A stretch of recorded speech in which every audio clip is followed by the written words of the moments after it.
Hello everyone, welcome back to my channel Ramya life and living. అందరూ ఎలా ఉన్నారు? నేనైతే చాలా బాగున్నాను. సో ఇవాల్టి వీడియో వచ్చేసి నాటుకోడి చికెన్ ఫ్రై అన్నమాట. సో కర్రీ చేశాను అండ్ నాటుకోడిలో కొంచెం మెత్తటి పీసెస్ అన్నీ తీసేసి ఇలా సపరేట్ చేసేసి ఇక్కడ ఫ్రై అయితే ప్రిపేర్ చేస్తున్నాను.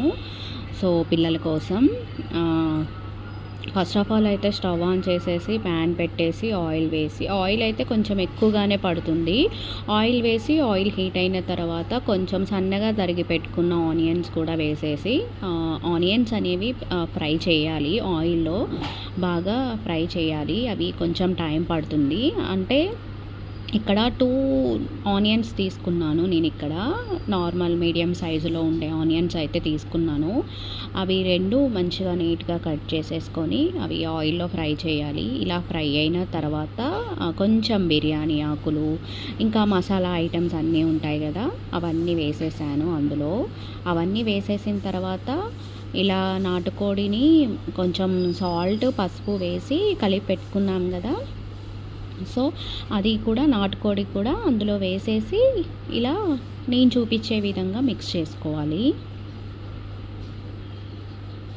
సో కర్రీ అయితే చాలా టేస్టీగా వచ్చింది. అసలు నేను కూడా ఎక్స్పెక్ట్ చేయలేదు. చాలా చాలా టేస్టీగా వచ్చింది. పిల్లలు కూడా చాలా ఇష్టంగా తిన్నారు. సో ఇలా మిక్స్ చేసుకోవాలి. అంటే ఫ్రైకి మనకి చాలా టైం పడుతుంది. ఇంకా దట్టు ఇది నాటుకోడి కాబట్టి ఇంకా చాలా టైమే పట్టింది. సో ఒక్కొక్కసారి మనం మధ్యలో చెక్ చేసుకోవాలి. అది ఫ్రై అనేది కొంచెం కలుపుకుంటూ అప్పుడప్పుడు కలుపుకుంటూ ఇలా ఫ్రై చేసుకోవాలి. ఆయిల్ అయితే ఎక్కువగానే పడుతుంది ఇక్కడ.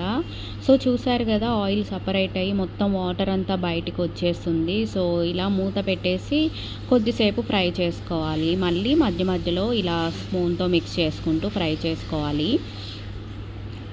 తర్వాత ఫైనల్లో మన టేస్ట్కి సరిపడా సాల్ట్ వేసుకోవాలి అండ్ కారం వేసుకోవాలి. కారం మనం ఎంత తింటాం అంత కారం వేసుకోవాలి. అండ్ మసాలాలన్నీ కరెక్ట్గా ఉంటే మనకి కర్రీ అనేది చాలా టేస్టీగా వస్తుంది. సో నాకైతే చాలా టైం పట్టింది ఇది ఫ్రై అవ్వడానికి. ఇంకా ఒకవైపు అయితే నేను కర్రీ కూడా ప్రిపేర్ చేస్తున్నాను. సో ఒకవైపు కర్రీ అండ్ ఒకవైపు ఫ్రై అన్నమాట. సో ఈ వీడియో అయితే మీకు యూస్ఫుల్ అనిపిస్తుంది. వీడియో నచ్చితే ఖచ్చితంగా లైక్ చేయండి, షేర్ చేయండి అండ్ నా ఛానల్ని సబ్స్క్రైబ్ చేసుకోండి ఫర్ మోర్ వీడియోస్. సో నా ఛానల్ని ఇలానే ఎంకరేజ్ చేస్తూ ఉండండి. మోర్ వీడియోస్ చేస్తాను అండ్ ఇంట్రెస్టింగ్ వీడియోస్ చేస్తాను. సో చికెన్ ఫ్రైయే కదా అని అనుకుంటారు, బట్ అందులో మనకి అన్నీ కరెక్ట్గా ఉంటేనే మనకి కర్రీ అనేది చాలా టేస్టీగా వస్తుంది. సో ఇదే అండి ఇవాల్టి వీడియో. సో చూసారు కదా, కర్రీ కలర్ అనేది చేంజ్ అయిపోయింది మొత్తం. మనం స్టార్టింగ్లో కొంచెం అల్లం వెల్లుల్లి పేస్ట్ అండ్ పసుపు కూడా యాడ్ చేసుకుంటే మనకి నీచు వాసన అనేది పోయి మనకి కలర్ కూడా చాలా మంచిగా కనిపిస్తుంది. సో నేనైతే ఇక్కడ కారం యాడ్ చేశాను. కారం యాడ్ చేసిన తర్వాత ఒకసారి మళ్ళీ మొత్తం మిక్స్ చేసుకోవాలి. సో టేస్ట్ చూసుకోవాలి, కారం ఉప్పు కరెక్ట్గా సరిపోయాదా లేవా అనేది ఒకసారి చెక్ చేసుకోవాలి. ముక్క ఉడికిందా లేదా అనేది కూడా మనం చెక్ చేసుకోవాలి. ఒక ముక్క తీసుకొని చెక్ చేసుకుంటే మనకు అర్థమైపోతుంది.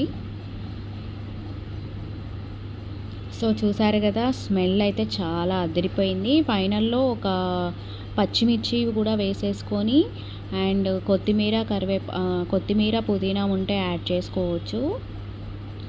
స్మెల్ కానీ కలర్ కానీ చూడ్డానికైతే చాలా బాగుంది అండ్ టేస్ట్ కూడా చాలా బాగుంది. సో ఇదే అండి ఇవాల్టి video. Thank you so much. Bye bye.